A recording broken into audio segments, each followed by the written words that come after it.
They blink. Underwater, not above it, not before it, under it. And they see clearer than you do with glasses on land. These aren't mermaids, they're not from some hidden aquatic tribe in a Netflix special, and no, they don't have gills. But they might as well, because the Moken people, they're built different. Let's talk about a real-life group that can see underwater like it's HD. No goggles, no contacts, no drama, just raw, evolutionary street cred.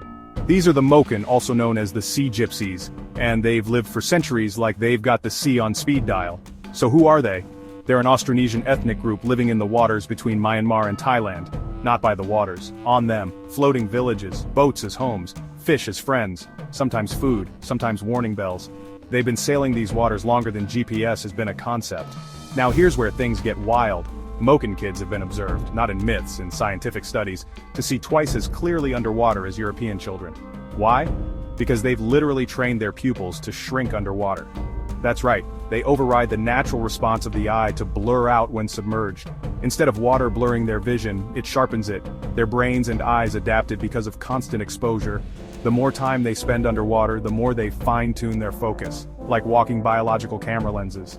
And the best part, they don't do this with gear, money, or apps. They do this with nothing but generations of learning and a lot of swimming. And it's not just sight. The Moken have a literal mental map of the sea. Tides, winds, coral reefs, fish migrations, they remember it all. Why? Because it's survival. No internet, no, "Hey Siri, when's high tide?" They memorize entire marine calendars the same way you remember your phone password. But here's the part that'll humble even the best swimmer at your local YMCA. When the 2004 tsunami hit Southeast Asia, Moken people, who don't have TV, radio, or smartphones, sensed it. They noticed changes in the wind, the strange retreat of the sea, the way the birds went quiet. So what did they do? They packed up and paddled to higher ground. They survived. Meanwhile, resorts just a few miles away had no warning at all. Their knowledge isn't taught in universities, it's passed from mouth to ear, from watching the sea and learning from its moods. The ocean isn't just home, it's a language, and they are fluent. They also free dive. A lot. And we're not talking fun snorkel in the shallow end type dives. Moken divers can hold their breath for minutes and descend up to 20 meters with no gear. That's over 65 feet. Your ears would pop like popcorn halfway down. But the Moken, they're just out there, flipping over coral like they're looking for spare change. And guess what they use for tools? Old school wooden goggles carved from tree bark and glass, and handmade spears. Still think your snorkel set from Amazon was impressive? Now here's a twist you didn't expect. The Moken don't have a word for want. Not in the way we do.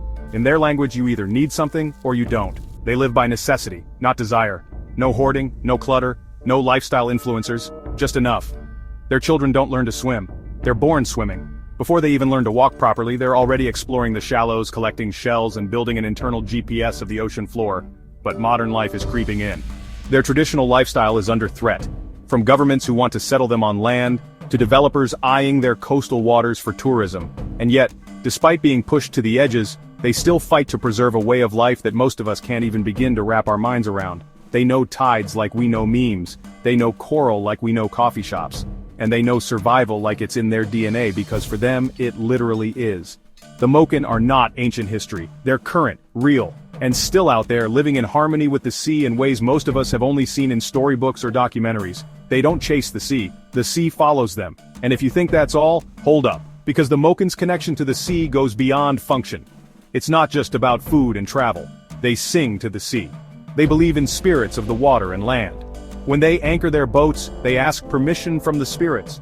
When storms come, they know whether to stay or flee, based on cues that science is only now beginning to understand. Some Moken elders can even read waves like a book. No instruments, just the way the surface curves, the smell of the wind, the texture of the current under their boat, and boom, they know a storm's coming before it even appears on radar. They also have this wild tradition. During the monsoon season, when the ocean gets too dangerous, they come ashore not to relax, but to pass down stories. Their entire oral history, lineages, myths, survival tactics, and the names of hundreds of sea creatures, is told through singing, dancing, and carved symbols on wood. It's like having Google, but made of memory, rhythm, and wood carvings. And don't mistake them for fragile nomads. The Moken are resourceful. When engines break, they paddle. When storms hit, they read nature and react faster than satellite weather alerts.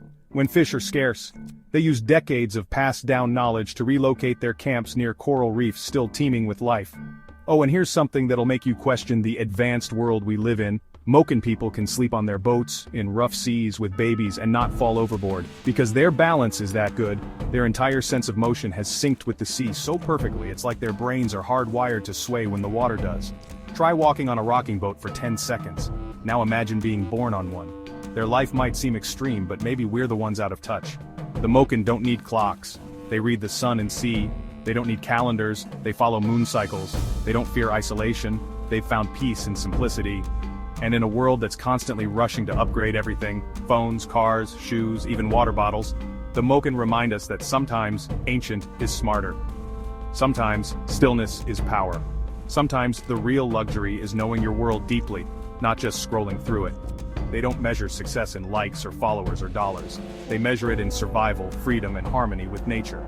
Now tell me, who's really got it figured out? And hey, if you're still here, go on and subscribe.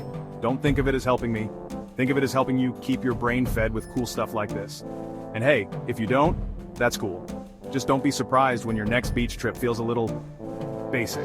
The Moken are out there freediving with toddlers and you're over here losing your flip-flops in ankle-deep waves. Fix up.